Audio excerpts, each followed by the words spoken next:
Ekomisija.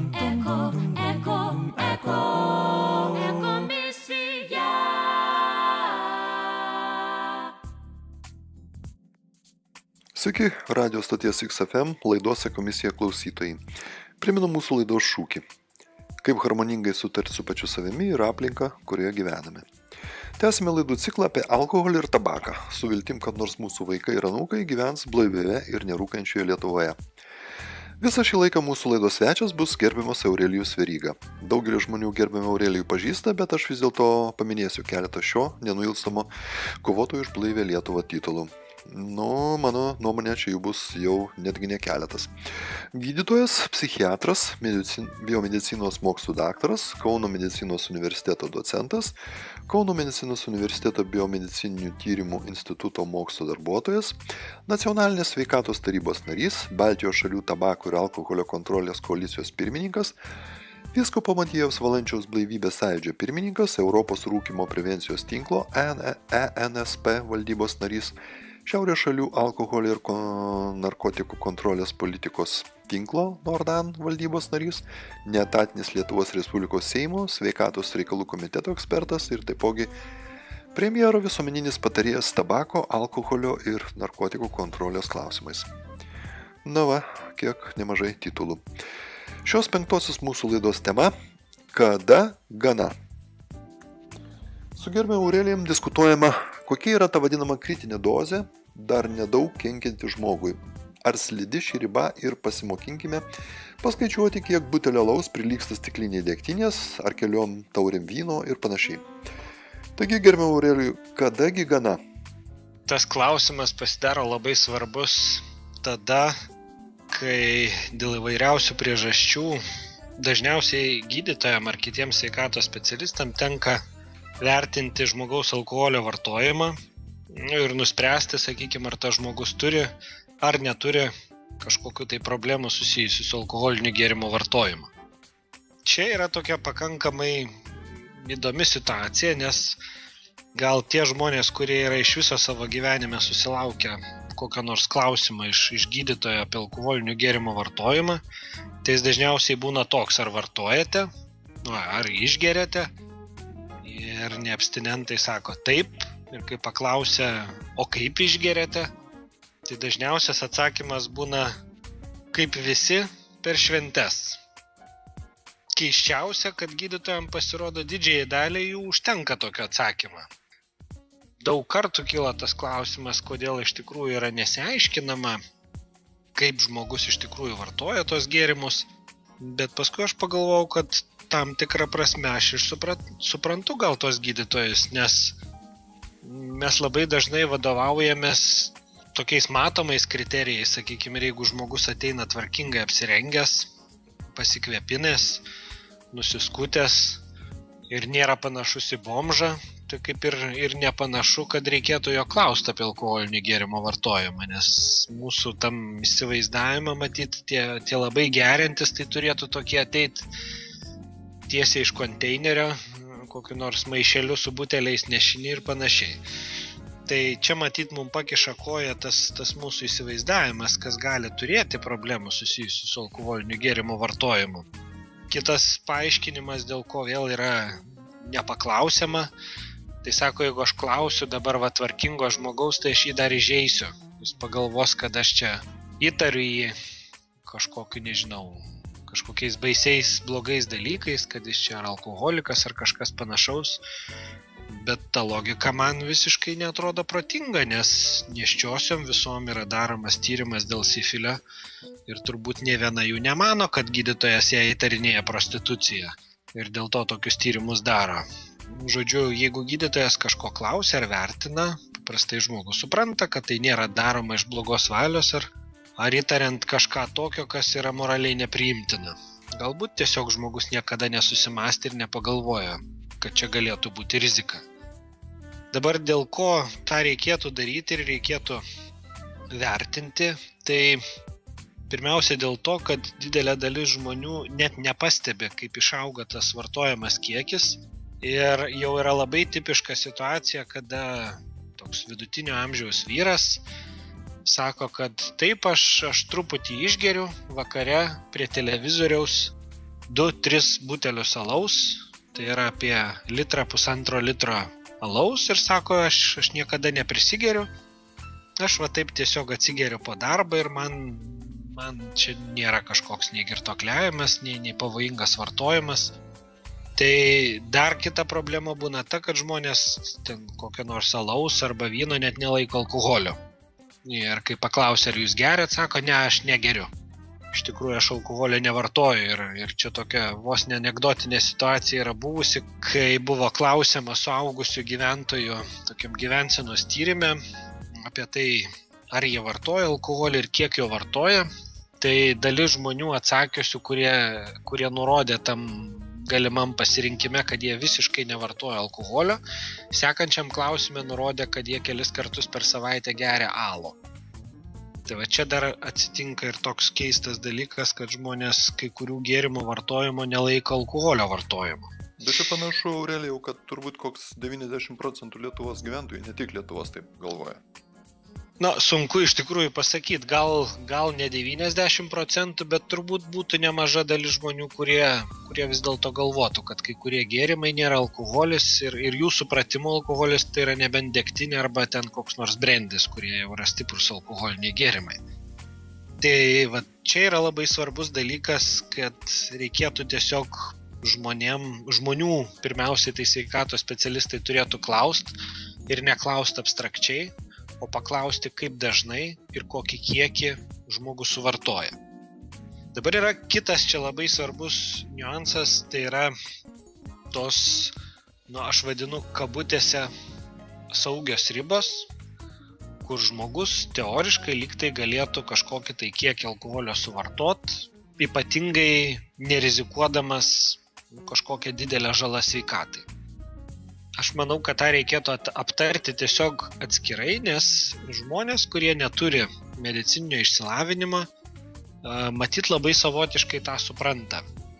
Dar daugiau prie to keisto supratimo neretai prisideda ir sveikatos specialistai, kurie išleidžia rekomendacijas su tais vadinamais santykiniais alkoholio vienetais, nurodydami, kokia yra saugi riba ten per parą vienam žmogui, kiek tų vienetų galima suvartoti.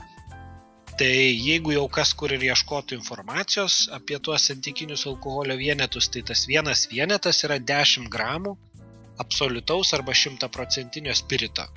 Tai bet kokį gėrimą galima perskaičiuoti į tą santykinį alkoholio vienetą ir paskui aš pamokysiu, pasakysiu, kaip tai yra daroma. Tai dabar, kad ir kokią iš tikrųjų rastumėte informaciją apie tuos saugius vienetų skaičius arba tas santykinai saugias ribas, pirmiausia reikėtų žinoti vieną paprastą dalyką. Va tie saugus kabutėse kiekiai yra suskaičiuojami 10 000 žmonių. Tai yra paimama daugybė žmonių, jie yra apklausiami, dažniausiai klausiant jų atgalinę tvarką, kiek žmogus vartoja ir žiūrima, kokių žmogus turi sveikatos problemų. Ir tada paskaičiuojamas vidurkis, ties kuriuo jau tų problemų lyg ir neturėtų būti. XFM.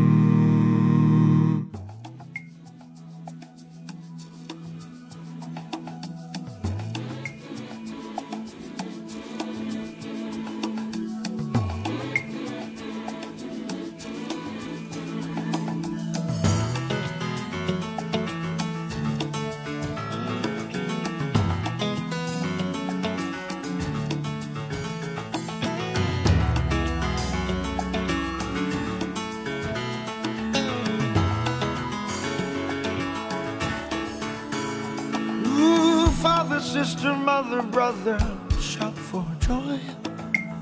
We're going on a journey to Jerusalem. So many, many sinners seek a rest, if you will find, or you're gonna be one of them. Somebody sing hallelujah, somebody say amen. There's a joy on the journey to Jerusalem. Somebody say hallelujah, somebody say amen. The road is short to all of God's children, 'cause we are one heart,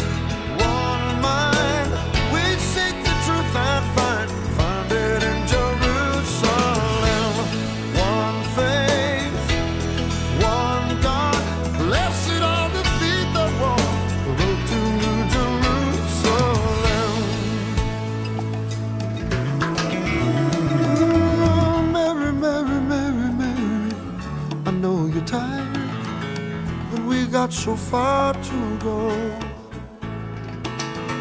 Ask Jesus to come and help Mother Mary. He'll come and ease your load. Somebody say hallelujah. Somebody say amen. There's a joy and a journey to Jerusalem. Somebody say hallelujah. Somebody say amen. The road is shown to all of God's children. 'Cause we are one heart, one mind. We seek the truth and find it in Jerusalem. One faith, one God. Blessed are the feet that walk the road to New Jerusalem. One body, one blood. Peace like a river flood. The hearts in New Jerusalem. One heart, one mind. Blessed be the ties that bind the hearts in New Jerusalem. The road to the Lord is a straight and narrow street. His love is free, it's heaven's gift for you and me. And those who have sown it, it's they who will reap. So put one foot in front of the other. We all got to help one another. If we're gonna make Jerusalem brother, we've got to move it on.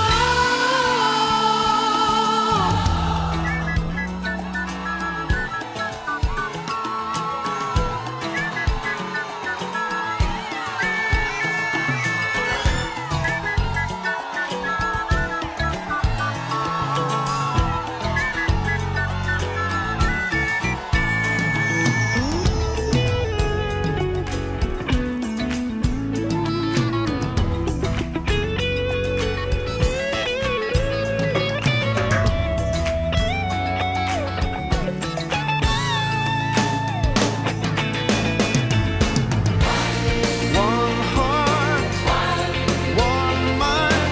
We seek the truth and find it in Jerusalem. One faith, one God. Blessed are the feet that walk the road to New Jerusalem. One body, one blood. Peace like a river flood. The hearts in New Jerusalem. One heart, one mind. Blessed be the ties that bind the hearts in New Jerusalem. One heart, one mind. We seek the truth and find it in Jerusalem.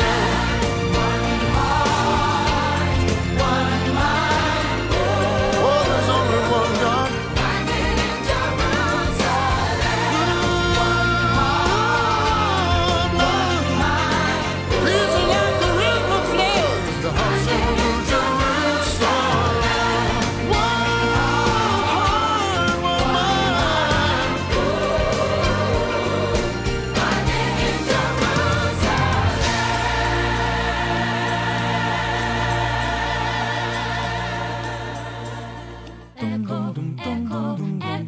Eko misija.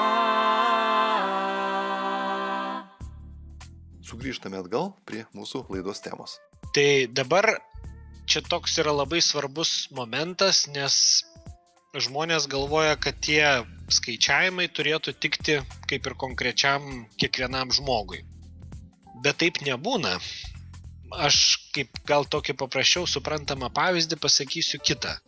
Vat įsivaizduokit, mes galim paimti dabar ir išmatuoti ūgį visų Lietuvos gyventojų, padalinti iš gyventojų skaičiaus ir gauti ūgio vidurkį ir visus rūbus pasiūti pagal tą vidurkį. Tai bus dalis žmonių, kuriem tie rūbai tiks, ir bus labai daug žmonių, kuriem tie rūbai bus arba per maži, arba per dideli. Tai va čia yra kažkas panašaus ir su tais alkoholio vienetais, nes iš tikrųjų jų negalima pritaikyti konkrečiam asmeniui, tol kol nėra atlikti labai sudėtingi tyrimai. tiesiog nėra ištiriama, ar žmogus neturi širdies ligų, ar neserga psichikos sutrikimais, ar nėra pažeistos kepenys, kurios gali būti pažeistos dėl įvairiausių dalykų, dėl maisto, įvairių virusinių susirgymų ir panašiai. Ir tik tada, jeigu žmogus yra idealiai sveikas, galbūt galima kalbėti, kad kažkoks tai kiekis to paties etilo alkoholio, kuris yra toksiškas, kad žmogus nuo jo išgyventų, nebūtų kažkokių galbūt rimtų sveikatos sutrikimų ir panašiai. Bet niekas paprastai tokių tyrimų netlieka ir yra taip abstrakčiai pasakoma, kad ten, pavyzdžiui, butelis alaus vakare yra visiškai nieko, nes čia yra labai nedaug. Tai taip sakyti niekada negalima, nes yra žmonių, kuriem visiškai negalima jokiom aplinkybėm vartoti alkoholinių gėrimų. Ir tai nelabai priklauso nei nuo masės, nei nuo kažkokių tokių kitų žinomų dalykų, kurios žmonės paprastai įsivaizduoja ir sako, kad jeigu žmogus daug sveria, tai jam tas kiekis bus iš tikrųjų nelabai reikšmingas. Tai kepenis pas tą žmogų pasirodo sveria labai panašiai, kaip ir pas tą, kurio šiaip kūno masė nėra labai didelė. Iš tikrųjų, smegenys sveria labai panašiai ir visi tie apsinuodimai vystosi tikrai nuo panašių kiekio alkoholinių gėrimų. Aurelijau, toks klausimas. Sakysim, jeigu žmogus iš viso nėra gėręs, pavyzdžiui, koks nors jaunuolis ten 18-19 metų, kažkokiu stebuklingu būdu iš vis nėra gėręs arba beveik nėra gėręs iš vis. Ir jam taip kaip naujiena kokį butelį 1,5 ar 2 alaus. Aš įsivaizduoju, tie, kurie geria, tai jiems kaip iš vis nepajustų, o šitam žmogui, nes jis kaip tik ypatingai sveikas, jis ten jokių ligų neturi, viską kaip būtų. Čia yra toks... Ar nebus, kai jis būtent apsineš iš karto? Toks reiškinys, kuris yra vadinamas tolerancija. Alkoholis jis yra klasikinė psichoaktyvi medžiaga, kuri ilgainiui vartojant sukelia toleranciją ir pradžioj žmogus iš tikrųjų išgėręs labai nedidelį kiekį alkoholio nuo jo prisigeria. Tai taip išeitų, kad tas sveikasis atrodys kaip tik kaip nesveikasis, kai jam užteko tiek ir jis jau toks silpnas, kad jis jau krenta jau, ar ne? Iš tikrųjų taip, nors tai nėra susiję visiškai su sveikata. Tai yra susiję... Tai atvirkščiai, kad jau organizmas reaguoja į tą nuodą, taip? Iš tikrųjų, organizmas reaguoja, jisai nėra prisitaikęs tą nuodą greitai skaldyti. Nes jam naujiena. Taip, iš tikrųjų, žmogus neturi normaliai, natūraliai tokio dalyko gauti. Kai pradeda jį vartoti, organizmas, kaip ir bet kurioje situacijoje, jisai stengiasi saugotis ir vystosi mechanizmai, kurie stengiasi žmogų lyg ir išsaugoti nuo mirties, išgelbėti. Tai kepenys prisitaiko, jos pradeda gaminti daugiau fermentų, kurie skaldo alkoholinius gėrimus. Tokiu būdu žmogus gerdamas tuos vis didesnius ir didesnius kiekius tiesiog lieka gyvas. Bet dabar tam, kad įsivaizduoti iš tikrųjų, apie ką mes čia kalbam ir ką mes čia vis skaičiuojam, tai tie santykiniai alkoholio vienetai, apskritai kažkokie tai kiekiai, aš norėčiau pasiūlyti tiesiog žmonėm išmokti suskaičiuoti. Kaip galima suskaičiuoti, kiek jie vis dėlto to alkoholio suvartoja. Aurelijau, tai gal sudėtingesnį dalyką tada į alaus butelis išverskim tą absoliutų alkoholio kiekį. Tai mes tą ir padarysim. Mes padarysim, tiksliau gal nesudėtingesnį, mes padarysim atvirkštinį variantą, kad žmonės, kurie žino, kokio konkrečiai gėrimo ir kiek išgeria, kad jie galėtų susiskaičiuoti, kiek jie gauna iš tų gėrimų alkoholio, nes visa kita, kas ten yra, ten vanduo, dar kažkokie dalykai, ar sulčių pripilta, mums šiuo atveju yra visai neaktualu. Gal ten gali būti aktualu mitybos prasme, bet tie dalykai jie reikšmingai sveikatos sužaloti negali. Tai dabar skaičiuojama yra labai paprastai. Kiekvienam, kuris norėtų tą padaryti, reikėtų įsivaizduoti tokį vakarėlį, kuriame žmogus tiesiog, kaip jis įsivaizduoja, geroj kompanijoje leidžia laiką, kas tai bebūtų. Paprastai tai būna labai skirtingai, priklausomai nuo amžiaus grupės. Studentų prašom įsivaizduoti kokį nors, grupės vakarėlį, vyresnių žmonių galbūt vestuves ar dar kažkokią tai šventę ar progą, kur žmonės praleidžia pakankamai ilgą laiką, bent 6-7 valandas. Ir per tą laiką yra išgeriama, valgoma, pašokama, žodžiu, tai nėra tik sėdėjimas prie stalo ir nėra tik gerimas. Ir klausėme paprastai taip, įsivaizduokite, kad jūs tokioj tipiniai situacijoje jūs gertumėt alkoholį, kažkokį, kokį jūs ten mėgstat, tarkim, tai būtų alus, ir kiek per tokį laiką jūs jo turėtumėte išgerti, kad jau jūs jaustumėtės, kaip sako, linksmai, atsipalaidavę, bet dar nenusigėrę. Tai reiškia, negriuvinėjat, nepykina, dar nėra tokių labai rimtų apsinuodimo reiškinių, bet jau yra, kaip sako, labai linksma ir panašiai. Tai žmogus tą kiekį kiekvienas pasako savo ir pasako, koks tai yra gėrimas. Kai mes bendraujam su studentais, kuriem yra bent kokie 24 metai, tai tipiškam vaikinukui yra labai normalu per tokį laiko tarpą išgerti maždaug 6 bokalus alaus, o tai yra apie 3 litrai alaus, jeigu mes skaičiuotume. Tai dabar kaip yra skaičiuojama, kiek ten yra alkoholio. Ant kiekvieno gėrimo yra parašyta to gėrimo alkoholio koncentracija, kiek ten procentų sudaro alkoholis. Tai toks tipiškas labiausiai paplitęs alus Lietuvoje turi maždaug apie 5% alkoholio savo sudėtyje. Ten gali svyruoti nuo 4,5 iki didesnio kažkokio skaičiaus, bet paimkim, kad tai yra 5% koncentracijos alus ir skaičiuojama yra labai paprastai, yra tiesiog išskaičiuojama ta procentinė dalis. Tai aš čia gavau kažkur 150 gramų gryno spirito. Tai jūs gavot labai teisingai, aš gal tik pasakysiu, kas gal nesusigaudė kaip skaičiuoti. Skaičiuojama yra labai paprastai. Sakykime, mes susiskaidom tą alkoholį į mažesnės dalis, tarkim, paimam, čia yra 3 litrai alaus, tai yra 3000 ml. Tai jeigu aš paimčiau, kad paprasčiau būtų skaičiuoti iš pradžių 1000 ml, tai 5% nuo 1000 būtų 50 gramų. Bet 50 gramų čia absoliutaus alkoholio. Taip, čia į kokį nors būtent to brandy 100% spirito. O jeigu į degtinę išvertus, tai būtų virš 100 gramų, jo, kažkur. Daugiau būtų. Daugiau? Jeigu mes litrą skaičiuotumėm, tai 1000 ml 40% tai būtų 400 gramų. Jau net ne 100. Iš tikrųjų yra skaičiuojama tiesiog tas procentas, kiek ten yra. XFM.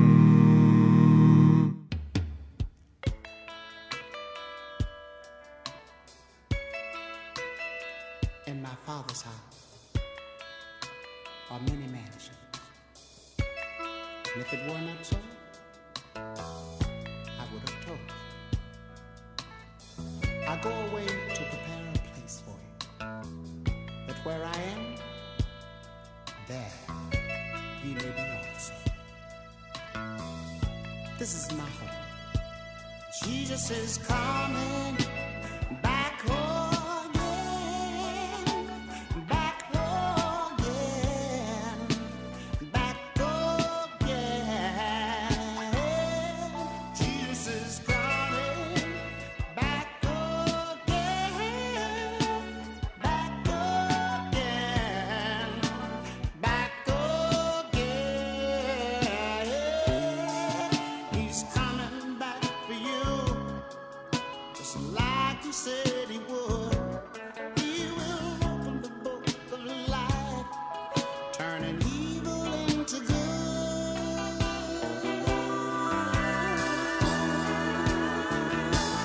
Jesus is coming back for you, back for me. Can't you see? Jesus is coming back for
Ekomisija. Priminsiu, tai laida Ekomisija, kalbame su gerbiamu Aurelijum Veryga. Aurelijau, 50 gramų buvo litre aluje, 50 gramų gryno alkoholio. Taip. Tai aš įsivaizduoju, kad degtinė yra per pus silpnesnė, tai apie 100 gramų turėtų gautis. Degtinė kaip tik yra 8 kartus stipresnė negu alus. Aš apie gryną alkoholį kiekį, aš 50 gramų dabar čia bandžiau padauginti. Supratau, jeigu imti 50 gramų, tai tiesiog stiklelė, tą vadinamą degtinės, tai taip, iš tikrųjų ten būtų, galim vėl 110 suskaičiuoti. 100 gramų degtinės būtų 40 gramų alkoholio. Tai 50 gramų tai bus 110, 100 Tai kažkur. būtų 20 gramų. Tai mes turėtumėm padalinti per pusę. Nes jeigu 100 ml degtinės yra 40 gramų, tai jeigu mes paimam 50 ml degtinės, tai dalinam per pusę bus 20 gramų to gryno alkoholio. Tai bet tiesiog įsivaizdavimui čia nėra labai sudėtinga. Čia viskas yra skaičiuojama tiesiog procentais. Nes tas litrus dabar sėkmingai išverskime į suprantamą kiekį, pavyzdžiui. Tai 150 gramų gryno spirito to, ar kaip ten alkoholio kiekio. Jeigu tai išvertus į degtinę, tai gaunasi truputį daugiau negu 300 gramų. 300 gramų, tai jau taip degtinės jau yra kiekis. Iš tikrųjų, tai yra pakankamai nemažas kiekis ir žmonės galvoja, kad tie 3 litrai alaus tai yra niekas. Tai yra nieko. Čia kaip vandenį išgerti iš tikrųjų. Bet jeigu mes suskaičiuojam tą absoliutų alkoholį, tai gaunam 150 ml arba gramų. Kad įsivaizduoti, tai yra daug ar mažai, tai net ir tos rekomendacijos, kurios yra ten pateikiamos kaip neva tai saugios, tai suaugusiam vyrui yra nerekomenduojama per parą viršyti 20 gramų to absoliutaus alkoholio. Tai yra per 24 valandas nerekomenduotina viršyti tokio kiekio. Tai jeigu žmogus sugeba išgerti 3 litrus alaus, tai reiškia jisai viršė 7 kartus viršė tą, aš sakau, kabutėse saugią ribą, kurios iš tikrųjų net ir negalima sakyti, kad nėra saugi, nes mes nežinom, koks tas žmogus yra. Tai bet įsivaizduoja kaip nieko. Čia tiesiog jis net negeria alkoholio. Iš tikrųjų žmogus įsivaizduoja, kad čia yra nieko baisaus ir iš tikrųjų tai yra tragedija, nes žmogus negali niekaip tikėtis, kad toks kiekis nesužalos jam sveikatos. Žala yra tikrai neišvengiama. Čia tas pats, kas kišti ranką į verdantį vandenį ir galvot, kad labai tikint ir būnant dideliu optimistu jinai nenudegs. Gal ten jogai kažkokie labai, kurie, nežinau, ką moka ten su savim padaryti, gal ir turi šansų kišti tas rankas į verdantį vandenį ir tikėtis, kad nieko neatsitiks, bet 99,9% žmonių vis dėlto ta ranka nudegs. Čia tas pats yra su alkoholiniais gėrimais.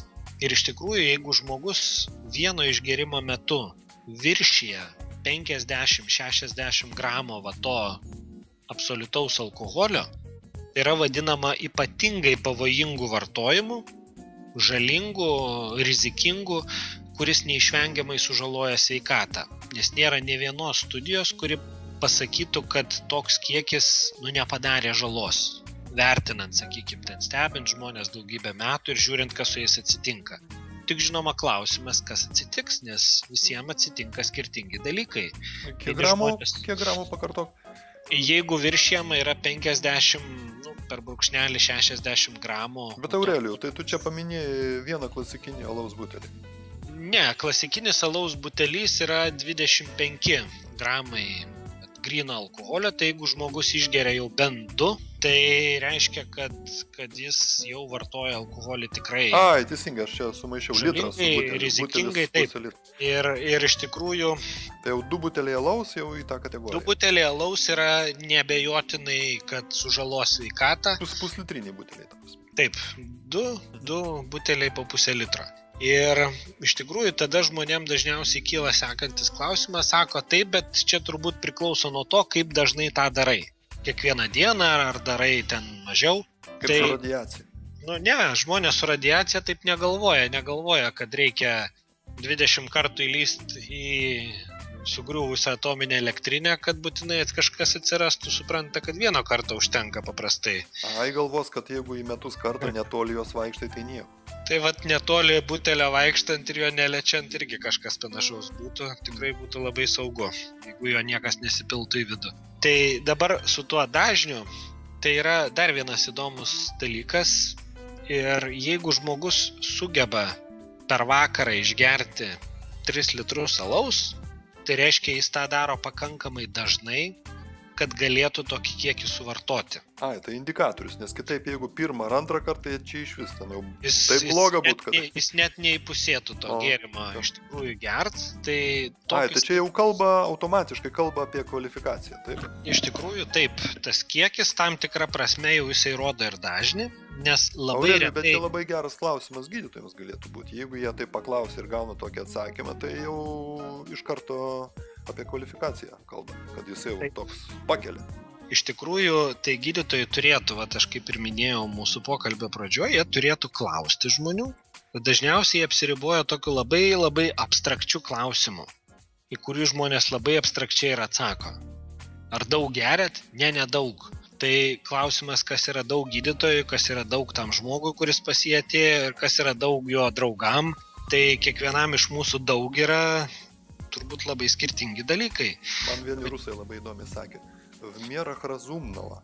Čia protingumo ribose lietuviškai, tai ten pasirodo tas в мерах разумного, tai ten ganėtinai stipriai būdavo. Tol, kol neprarandi visiškai proto ir nepradedi kaimynų mušt išėjęs lauk, tai turbūt dar skaitos, kad protingai išgeriai. Tai ir pas mus tų tokių matavimų yra pačių įvairiausių. Tarp kitko, galiu pasakyti įdomų dalyką apie saikingas gėrimas, nes čia mes pusę temos tai ir kalbame apie tą kabutėse saikingą gėrimą. Biblinė terminologija ten buvo, pavyzdys pavyzdžiui, ir duokite ten saiką sukratytą su kaupu ir ten mažau saikas, o paskui vertimė yra, kad saikas tai yra 16,9 litro. Pajuokaujant, tai čia saikingas gėrimas. XFM.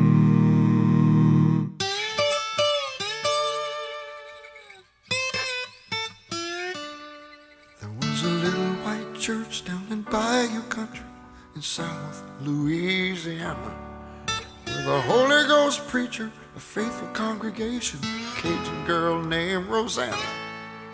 She played guitar every Sunday morning, 'cause the church didn't have a piano. And she sang so sweetly that the crowds would gather all the way from Alabama. They'd come all the way from Alabama. Where the Spirit would move through the hearts of the people, till someone would begin to shout. It spread like fire through the entire meeting, till the devil started running out. And as it were blinded, we'd see the light. Disbelievers would lose their doubts. The lame would walk and the sick got healed, and nobody had to do without. Ooh, nobody had to do without. Sing, Rosanna, sing, Rosanna, sing, Rosanna to the King of Kings. Why don't you sing, Rosanna? Sing, Rosanna, sing, Rosanna to the King. One Sunday morning, down a little dirt road, came a big white limousine, and out stepped the most handsome Prince Charming Rosanna had ever seen. He walked up to her and said, "I heard about you, girl. I come to change your life and scene. Come away with me, baby, on to Nashville. Country music's gonna have a new queen. Country music sure do need a queen." Well, Rosanna fell in love with the prince and his diamonds, his money and his cars and his planes. Deals were signed, the record started spinning, so Rosanna was a household name. She took Las Vegas and Hollywood fell down to worship her music and fame. And she made more money than there was in the world, and the world became Rosanna's game. Ooh, the world became Rosanna's game. sing Rosanna, sing Rosanna, sing Rosanna to the King of Kings. Why don't you sing Rosanna, sing Rosanna, sing Rosanna to the King. Well, Rosanna made it big, but in spite of the treasures in her heart, she felt emptiness. She'd won the world, but had lost her soul to the bright lights of success. She found her prince was a frog in disguise. That's a fact she could never confess. She tried to pretend her life was getting better, but Rosanna lost all happiness. Rosanna lost all happiness. Well, the prince ran around with some wicked kind of people, while Rosanna clung to him and cried. And the cocaine deal went from bad to worse, and an undercover agent died. The FBI closed in that night with their warrants, their guns, and their pride. Well, the prince started shooting and they blew him away. Rosanna caught a bullet in the side. Rosanna caught a bullet in the side. As she lay there on the floor in a pool of blood, her life began to slip away. With all of her heart, for the first time in years, Rosanna found the strength to pray. Jesus, she cried, don't let me die now. I got one more song to play. She got up that night and walked out the door healed, while singing about amazing grace. Ooh, she sang amazing grace. Sing, Rosanna, sing, Rosanna, sing Rosanna to the King of Kings. One more time, sing Rosanna, sing Rosanna, sing Rosanna to the King. Now there's a little white church down in Bayou Country, deep in South Louisiana, with a Holy Ghost preacher, grateful congregation for a Cajun girl named Rosanna. She plays guitar every Sunday morning, 'cause the church don't have a piano. She sings so sweetly that the crowds all gather, all the way from Alabama. They come all the way from Alabama.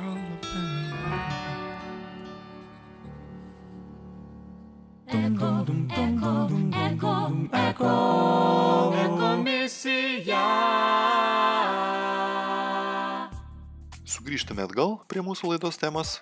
Kaip ir sakiau, žmonės labai keistai suvokia ir tą saikingumą ir dažniausiai mano, kad saikingai išgėrė, jeigu atsimena, su ko gėrė ir savom kojom grįžo namo. Tai dar mano, kad saikingai išgėrė. Jeigu jau nebesugebėjo grįžti, tai sako, kad truputį padaugino. Bet irgi nelabai smarkiai, nes jau kai labai padaugina, tai visiškai nebeatsimena nei kur buvo, nei kas su tai žmonėm darėsi. Tai Aurelijau, tai kada gana? Kadagi gana? A? Iš tikrųjų, yra labai sunku pasakyti, kada gana, nes tas kiekis, netgi paminėtos tos mano ribos, vyram nedaugiau 20 gramų per gryno alkoholio per parą, moterim, ko nepaminėjau, rekomenduojama neviršyti 10 gramų to gryno alkoholio per parą, o tai yra maždaug apie pusę taurės vyno.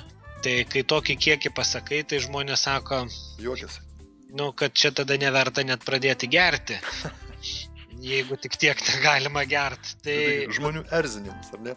Taip, erzinimas, sako, čia yra daugiau tada uostimas, gal jau nebegėrimas. Tai aš ką ir noriu pasakyti, kad alkoholis tai yra labai toksiška medžiaga ir iš tikrųjų palyginus nedideliai jo kiekiai jau yra nuodingi. Ir man teko visiškai nesenai skaityti studiją, kuri jau vertino ne tuo psichiatriniu ar priklausomybės aspektu, bet būtent toksikologiniu, tuo onkologiniu, gal dar galima sakyti, aspektu, vertino alkoholį kaip toksinę ir kancerogeninę arba vėžį sukeliančią medžiagą.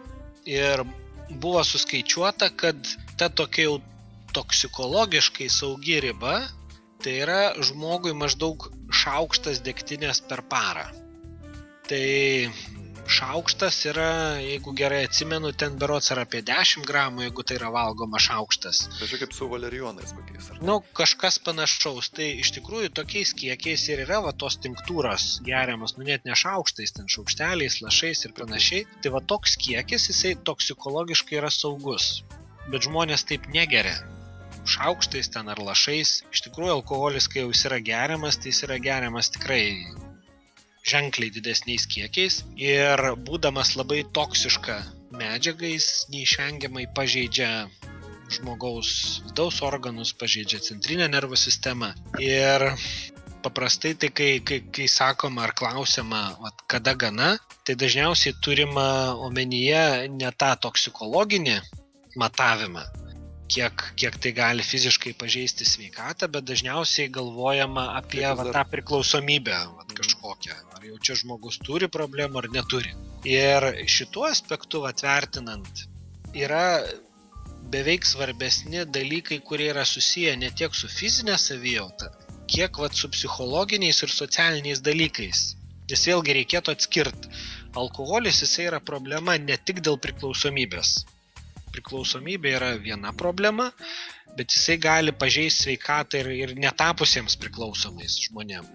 Užtektų taip teoriškai vieną kartą prisigert mirtinai ir žmogusgi gali žūti. Jis visai nebūtinai turi būti alkoholikas, nes tai yra toksinė medžiaga. Bet kai kalbam jau apie tą priklausomybės aspektą, tai tada pradedam vertinti šiek tiek ir kitus dalykus ir pasirodo, kad yra pakankamai tikslu ir jautru žmogaus klausti, ar jam kas nors yra davę bent kartą gyvenime pastabų dėl jo alkoholio vartojimo.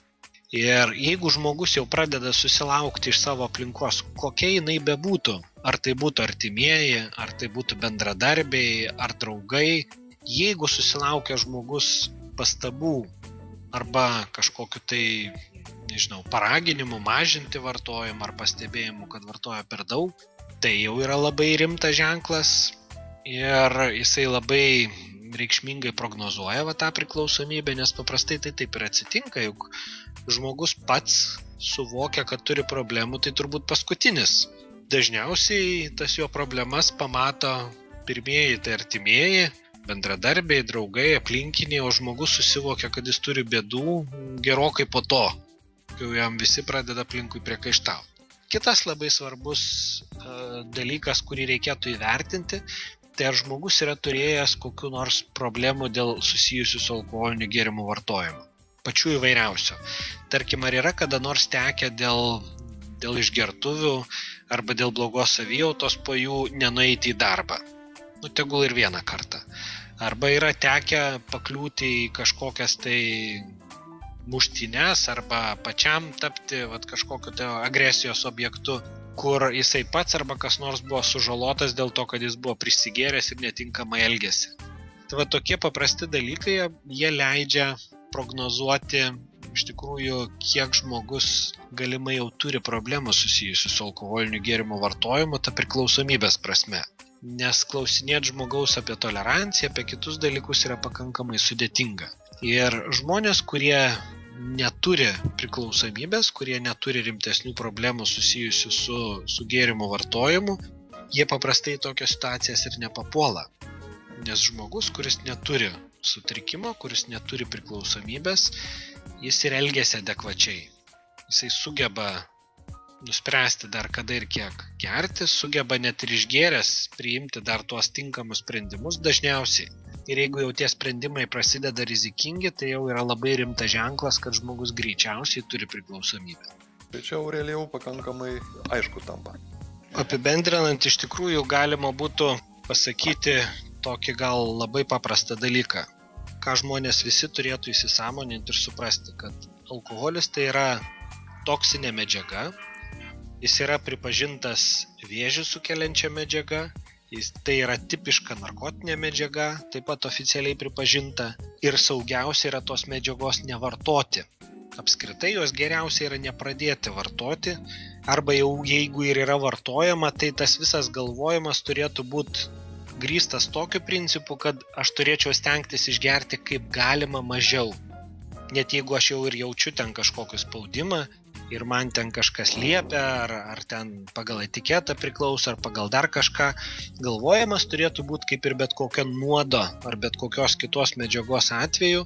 Mes taip ir elgiamės visose kitose situacijose. Jeigu jau tenka susidurti su kažkuo toksišku ar pavojingu, juk mes visi stengiamės toje aplinkoje būti kaip galima mažiau. Tai reiškia, net jeigu ir yra reikalas, tai kad kaip galima greičiau iš tos aplinkos pasišalinti, kad pažeidimai būtų kaip galima mažesni. Viskas tas pats galioja ir alkoholiniam gėrimam. Jeigu galima negert, jo ir reikėtų negerti. Jeigu neįmanoma išvengti, tai vartojimas turėtų būti maksimaliai mažas tiek, kiek žmogus gali iš tikrųjų toj situacijai sau leisti. Tai kągi, širdingai ačiū tau, Aurelijau, tai tuo laidą ir baigsime. Šią mūsų ekomisijos laidą tuo ir baigėme. Dėkui jums, mėly klausytojai, dėkui svečiui, atsisveikiname. Svečią kalbinau aš, laidos autorius ir vedėjas Eduardas Bytautas. Iki susitikimų eteryje. Eko, eko, eko, eko, eko.